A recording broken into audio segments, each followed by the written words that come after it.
Сәлем достар, менің каналыма қош келдіңіздер. Бүгін осындай сүзбе қосылып жасалатын ең оңай пирогтың жасалу жолымен бөлісемін. Құрғақ әрі таза ыдысымызға 3 жұмыртқаны салып, шым-шым тұз бен қажетті мөлшердегі қантты салып, миксердің көмегімен аппақ болып көпіргенше миксерлеймін.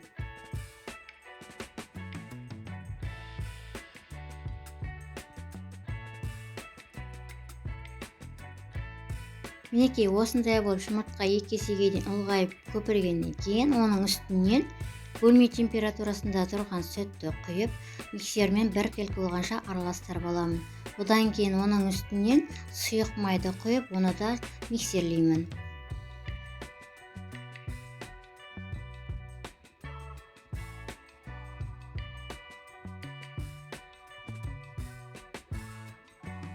Барлығы жақсы араласқаннан кейін үстінен ұнды салып, және де 1 шай қасықпен қопсытқышты қосып, миксермен бір келкі болғанша, яғни оның ешқандай түйірі қалмағанша араластырамын.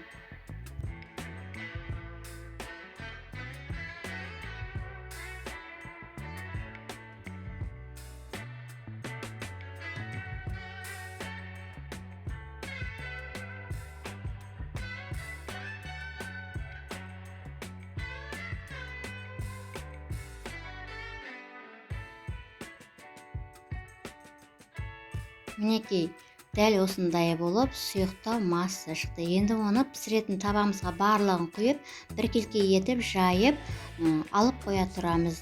Бұдан кейін оның үстіне құятын, яғни сүзбелі салмамызды дайындайтын боламын.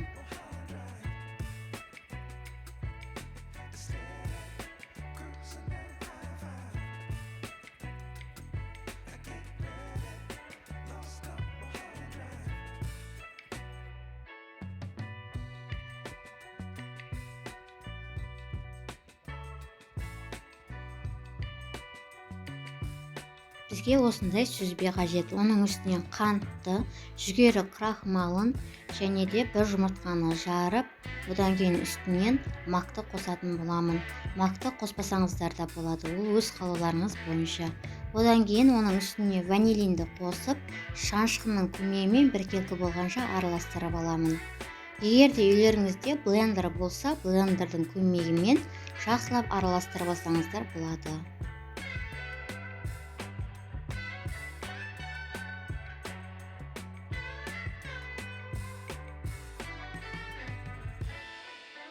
Сүзбе бір келкі болып араласқаннан кейін бір реттік кондитерлік қапқа оның барлығын салып аламын.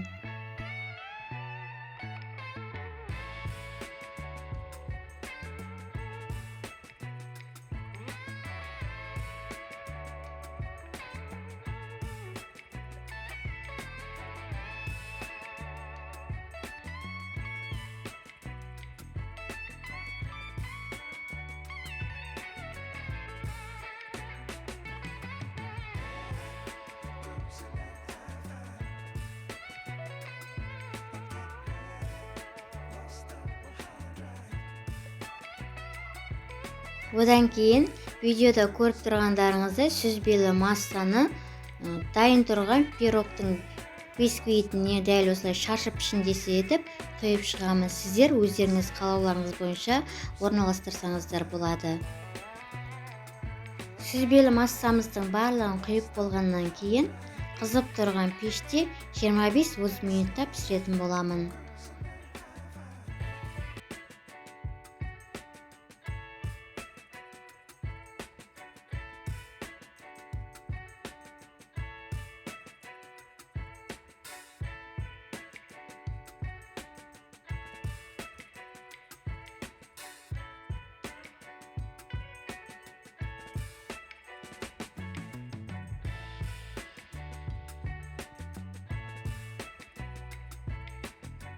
Мінекей сүзбелі пирогымыз өте жұмсақ болып шықты. Енді оның үстінен қант ұнтағын сеуіп, әсемдеп дастарханға ұсынатын боламын.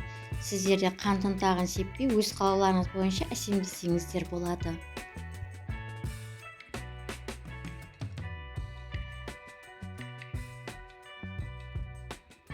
Осындай сүзбелі пирогты сіздер де менің рецептіммен дайындап отбасыларыңызды қуантыңыздар, және де сәресімен ауызашарға дайындасаңыздар да болады. Егер де осы видеом сіздерге ұнап жатса, қазақша контенттің дамуына өз үлестеріңізді қосып, оны қолдап, лайк басып, төменге пікір қалдырып, және де каналыма тіркеліп кетуді ұмытпаңыздар.